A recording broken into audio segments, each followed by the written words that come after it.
السلام عليكم، شلون ان شاء الله بخير. رجعنا لكم فيديو جديد ومقطع جديد. فيديو اليوم مثل ما تعرفون باكج الذكرى السنويه 30 داخل، ولحد الان ما حد يعرف شنو اللاعبين المتواجدين به غير ذول الثلاثه اللي هم نجوم الباكج اللي ظاهرين على صوره الباكج. اما داخل الباكج الباقين ما حد يعرف شنو بيه. اليوم ان شاء الله راح اقول لكم شنو موجود داخل هذا الباكج. اخليكم ويا المقطع ولايك واشتراك بالقناه. وادري الوقت متاخر، يعني انه بعد ساعتين يفتح الباكج بالخمسة الصبح، يوم 10 باكر 10، يعني بعد ساعتين تقريبا يفتح الباكج.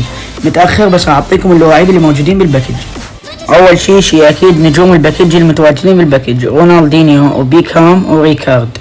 اما اللاعبين الباقيين: ماثيوس الالماني هذا 102، روماريو البرازيلي، لامبارد، روبرتو كارلوس، فورلان هذا لاعب بايرن ميونخ، ستوكوفيتش هذا جاك لاعب ارسنال، وايضا هذا لاعب ارسنال ما اعرفه. وخليكم ويانا وراح اعطيكم اللاعبين المتواجدين ايضا.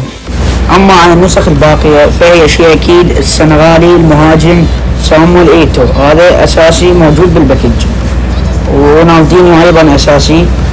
اما امبابي فمتوقع بنسبه 80% انه راح يكون بهذا الباكج، لان هو كان موجود بباكج الاساطير ذيك السنه. وجيرارد ايضا، وهذا اللاعب الاصلع، ومالديني المدافع، ليونيل ميسي ما داخل بهذا الباكج.